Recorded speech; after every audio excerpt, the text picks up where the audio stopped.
आज हम plus two class का जो फर्स्ट चैप्टर है उसका दूसरा पार्ट शुरू करेंगे। इसका नाम है केंद्रीय समस्याएं। इसके अंदर हम पढ़ेंगे अर्थव्यवस्था की केंद्रीय समस्याएं। जो पहला भाग था उसके अंदर हमने किया था अर्थशास्त्र की परिभाषा, धन संबंधी परिभाषा, दुर्लभता संबंधी परिभाषा। लगभग हमने अर्थशास्त्र की परिभाषाओं के बारे में पढ़ा था, उसका विषय के बारे में जानकारी ली थी और व्यष्टि और समष्टि अर्थशास्त्र के बारे में थोड़ी सी जानकारी दी थी। इसके अंदर हम पढ़ेंगे जो इकोनॉमी है उसकी केंद्रीय समस्याएं कौन कौन सी, क्या कारण है, कैसे हम उनको दूर कर सकते हैं। तो वो चलने से पहले हमें पता होना चाहिए कि अर्थव्यवस्था के साधन कौन से हैं, रिसोर्सेज ऑफ इकोनॉमी किसे कहते हैं। तो भूमि, श्रम, पूंजी, मशीन, औजार, ये सब अर्थव्यवस्था के साधन हैं, क्योंकि इन्हीं सब का प्रयोग करके हम उत्पादन करते हैं। उत्पादन, किसी वस्तु का उत्पादन, किसी सेवा का उत्पादन, उसके लिए हमें भूमि चाहिएगी, श्रम मतलब लोग चाहिए काम करने वाले, पूंजी पैसा चाहिए, मशीन औजार, इन सब की आवश्यकता पड़ती है। तो ये सब अर्थव्यवस्था के साधन हैं। आपको याद रखना है, जब भी कभी पूछा जाए कि अर्थव्यवस्था के साधन कौन से होते हैं तो ये आपके सामने नाम है। अब आगे बढ़ते हैं। अब बात आती है आर्थिक समस्या, इकोनॉमिक प्रॉब्लम है क्या। तो जैसे हम पहले भी पढ़ चुके हैं, ये चुनाव की समस्या है, प्रॉब्लम ऑफ चॉइस। आपके सामने बहुत सारे विकल्प हैं, आप किसे चुनेंगे। दूसरा है साधनों के बचतपूर्ण उपयोग की समस्या। जो हमने अभी ऊपर साधन पढ़े थे अर्थव्यवस्था के, उनका अच्छे तरीके से उपयोग करना है, सावधानी पूर्वक उपयोग करना है कि उनका ऑप्टिमम यूटिलाइजेशन हो सके। तो ये मुख्य दो समस्याएं हैं जो जिन्हें हम आर्थिक समस्याएं बोलते हैं। अब हम थोड़ी सी परिभाषा देखते हैं आर्थिक समस्या की। आर्थिक समस्या वह समस्या है जिसका संबंध वर्तमान साधनों के उचित बंटवारे तथा भविष्य में साधनों की वृद्धि और उनके वितरण से हो। अभी आपके पास जो संसाधन है, आपके पास भूमि है, आपके पास पैसा है, आपके पास श्रम है, तो उनको कैसे आप प्रयोग करोगे, कैसे बांटोगे, क्या सबको खेती करने में लगाओगे या उद्योगों में लगाओगे, ये एक देश की बात हो रही है। एक फैक्ट्री की बात भी हो सकती है, लेकिन अगर हम देश की बात करें यहाँ पर, तो हमारे पास जितने भी संसाधन हैं उनका हम क्या करेंगे। हमारे पास जमीन है, क्या सारी जमीन पे हम खेती करना चाहेंगे, या कुछ जमीन के ऊपर हम फैक्ट्रियां लगाएंगे या घर बनाएंगे, क्या करेंगे। तो यही चयन की समस्या है। तो ये है वर्तमान साधनों के उचित बंटवारे। अभी जो साधन हैं उनका हम अभी तो उचित बंटवारा करें, और जो भविष्य है उसके अंदर साधनों की वृद्धि हो और अच्छे से वितरण हो। साधनों की वृद्धि का क्या मतलब है, काम करने वाले अच्छे व्यक्ति, कामगार हमें मिले, फैक्ट्रियों की संख्या बढ़े। देखो, जमीन तो बढ़ा नहीं सकते हम, तो साधनों की वृद्धि से मतलब है ऐसे औजार, ऐसी मशीनें बनाई जाए जिससे खेती की उपज बढ़े, फैक्ट्रियां बढ़े, अच्छे काम करने वाले लोग बढ़े और उनको अच्छे तरीके से वितरित किया जाए। वितरण हम पहले कर चुके हैं +1 के अंदर के, और इस सेशन में भी मैंने आपको बताया कि वितरण यानी कि डिस्ट्रीब्यूशन किसे कहते हैं। तो ये है आर्थिक समस्या। आर्थिक समस्या की कुछ नेम डेफिनेशन भी है। नेम डेफिनेशन मतलब किसी अर्थशास्त्री ने जो परिभाषाएं दी हैं वो आपकी बुक के अंदर है, वो आपको याद करनी पड़ेगी। उनमें समझाने वाली मुझे कोई बात नहीं लगी। तो हम बात करते हैं आर्थिक समस्या के कारण क्या है। तो जो आपके सामने लिखे हुए हैं ये कारण हम फर्स्ट पार्ट में भी कर चुके हैं। असीमित आवश्यकताएं हैं, अनलिमिटेड नीड्स, सीमित या दुर्लभ साधन है, स्केर्स रिसोर्सेज, और उनके वैकल्पिक प्रयोग हैं। अब थोड़ी थोड़ी सी इनकी डिटेल में पढ़ते हैं। असीमित आवश्यकताएं हैं, कोई भी जो मनुष्य है अपनी सभी आवश्यकताओं को पूरी रूप से संतुष्ट नहीं कर सकता। आप भी नहीं कर सकते। आपकी बहुत सारी आवश्यकताएं हैं, बहुत सारी इच्छाएं हैं, सभी पूरी नहीं की जा सकती, और साधन हमारे पास कम है, तो उस हिसाब से कुछ आवश्यकताएं ही पूरी हो सकती हैं। उसके बाद आती है सीमित या दुर्लभ साधन। दुर्लभता वह स्थिति है जिसमें एक निश्चित समय में साधनों की उपलब्धता उसकी मांग से कम होती है। अगर किसी चीज की मांग ज्यादा है और वो मिलती नहीं है तो हम उसे दुर्लभ कहते हैं। जैसे कि मान लीजिए, एक थोड़ा सा एग्जांपल लेते हैं, आपके गांव के अंदर केवल 10 आइसक्रीम ही बिकने को आती है। आइसक्रीम का मेरा जो एग्जांपल है वो थ्रू आउट कोर्स चलेगा, तो बियर विद मी। मान लीजिए 10 आइसक्रीम बिकने को आती है और इससे ज़्यादा नहीं बन सकती, लेकिन खरीदने वाले 15 लोग हैं। तो मांग तो 15 आइसक्रीम की है, लेकिन अपने को मिलती कितनी है? 10। तो हम आइसक्रीम को एक दुर्लभ साधन या दुर्लभ रिसोर्स बोलेंगे।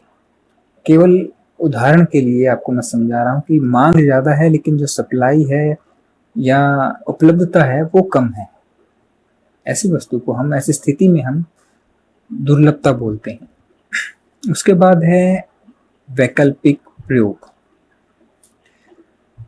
अब मान लीजिए आपके पास 1 एकड़ जमीन है, आप उसके अंदर गेहूं उगा सकते हैं, आप उसके अंदर कपास उगा सकते हैं, या एक समय में गेहूं और कपास तो अलग अलग समय में उगाए जाते हैं। मैं आपको और उदाहरण दूं तो आप उसके अंदर चावल उगा सकते हैं या आप उसके अंदर कपास उगा सकते हैं। 2 है आपके पास विकल्प।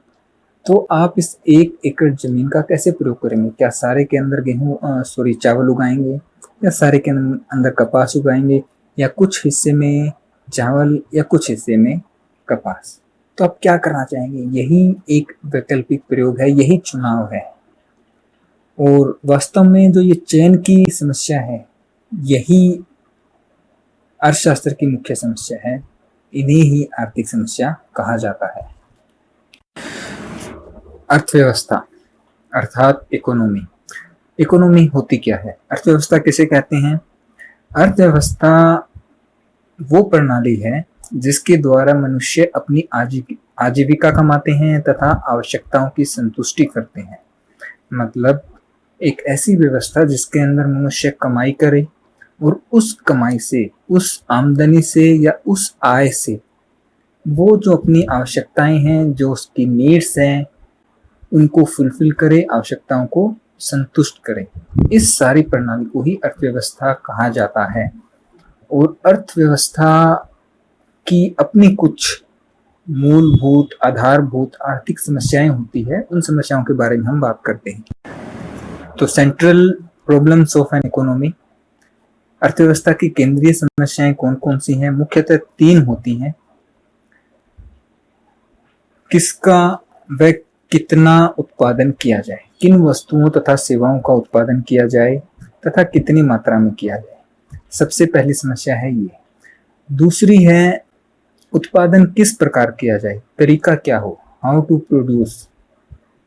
थर्ड प्रॉब्लम है कि उत्पादन किसके लिए किया जाए, फॉर होम टू प्रोड्यूस। हमने देख लिया ये वस्तु बनानी है और इतनी बनानी है, फिर तरीका क्या हो और फिर किन लोगों के लिए किया जाए। आइए थोड़ा सा डिटेल में जानते हैं, फिर आपको समझ आएगा कि क्या है ये। तो जो सबसे पहली समस्या है, किन वस्तुओं तथा सेवाओं का उत्पादन किया जाए तथा कितनी मात्रा में उत्पादन किया जाए। इसके अंदर कुछ बातें हैं कि हर एक अर्थव्यवस्था के अंदर सबसे बड़ी समस्या यही होती है कि किसका उत्पादन करें। जैसे कि उपभोक्ता वस्तुएं। उपभोक्ता वस्तुएं कैसी होती है? जो एक कंज्यूमर है, उपभोक्ता है, वो प्रयोग करता है। जैसे कपड़ा, रोटी, गेहूं, घी, टीवी, फोन, चीनी, चाय, ये सब है उपभोक्ता वस्तुएं। दूसरी वस्तुएं होती है पूंजीगत वस्तुएं। बड़ी वस्तुएं जो होती है, कार, ट्रैक्टर, बस, मशीनें, ये ऐसी चीजें जिनसे कि दूसरी वस्तुओं या सेवाओं को बनाया जाता है। अब इन दोनों में से किसका ज्यादा उत्पादन किया जाए और कितना ज्यादा किया जाए, ये समस्या होती है। कि मान लीजिए हम गेहूं, कपड़ा और ये बहुत ज्यादा बनाना चाहते हैं, तो ज्यादातर लोग इनको बनाने में लग जाएंगे।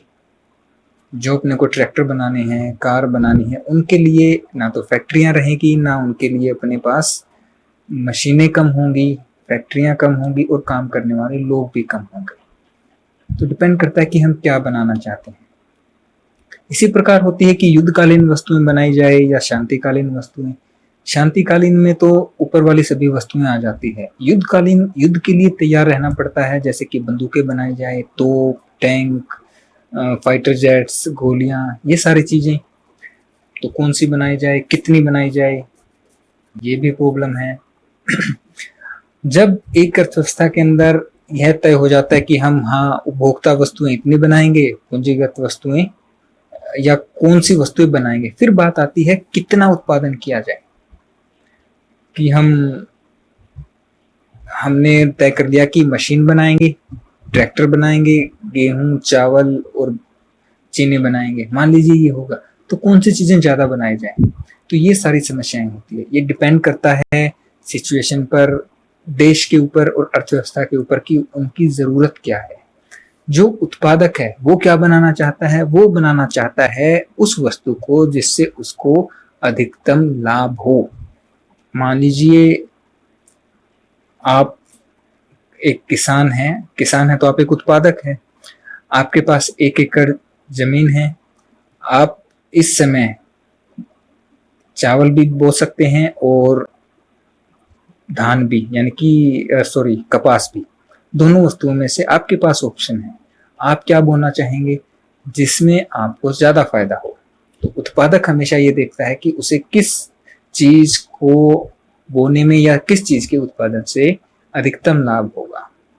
तो आइए दूसरी समस्या की ओर बढ़ते हैं। अब बात करते हैं कि उत्पादन किस प्रकार किया जाए। किसी अर्थव्यवस्था ने यह तय कर लिया कि उसे क्या बनाना है, किस वस्तु का उत्पादन करना है और कितना करना है।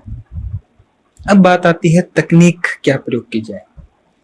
तो मुख्यतः 2 तकनीक है, एक है श्रम प्रधान तकनीक, लेबर इंटेंसिव टेक्निक, दूसरी है पूंजी प्रधान तकनीक, कैपिटल इंटेंसिव टेक्निक। अब इसका मैं एक उदाहरण देता हूं। हम वही किसान का लेकर चलते हैं। आप एक किसान हैं, आपने गेहूं अभी कटवाई होगी, आपने सारा काम कर लिया, आपके गेहूं कटने के लिए तैयार है। अब गेहूं को काटने के लिए आप क्या तकनीक लगाएंगे। श्रम प्रधान मतलब लोग लगें और वो हाथों से काटे। पूंजी प्रधान मशीनों से काटें, सीधी कंबाइन आई या कोई काटने वाली मशीन है उससे हमने काटा। तो कौन सी तकनीक लगाएंगे, क्यों लगाएंगे।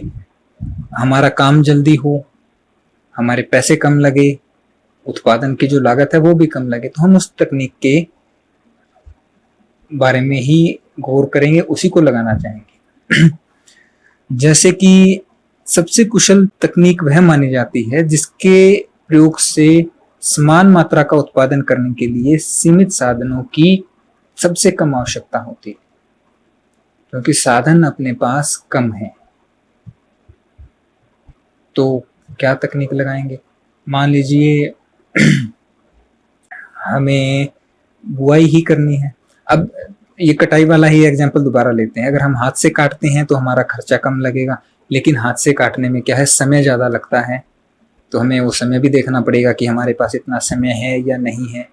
मशीन से काटने में समय कम लगता है लेकिन उसका खर्चा ज्यादा है। तो हम क्या क्या देखना चाहेंगे, जिसमें हमारा जो मूल्य है, उत्पादन मूल्य है, लागत है, वो कम से कम। तो ये दूसरी प्रॉब्लम थी कि उत्पादन किस प्रकार किया जाए, क्या तकनीक लगाई जाए। दूसरा है कि अगर हमें कपड़े बनाने हैं देश के अंदर, तो हम कपड़े बनाने के लिए क्या फैक्ट्रियां लगाए जिसके अंदर मशीनें बनाए, या फिर हथकरघों से बनाए जाए। तो 2 तरीके हैं। जो हथकरघे वाली है वो लेबर इंटेंसिव टेक्निक है, क्योंकि उसके अंदर मशीनों की बजाय हाथ से काम ज्यादा होता है। और जो फैक्ट्रियों में है वो कैपिटल इंटेंसिव टेक्निक है, क्योंकि उसके अंदर मशीनें ज्यादा चलती हैं। तो क्या हम चाहते हैं। तीसरी समस्या है उत्पादन किसके लिए किया जाए, फॉर होम टू प्रोड्यूस। अर्थव्यवस्था के अंदर जब भी उत्पादन किया जाता है, उत्पादन का या तो स्व उपभोग होता है या वो बाजार में बिकने जाता है।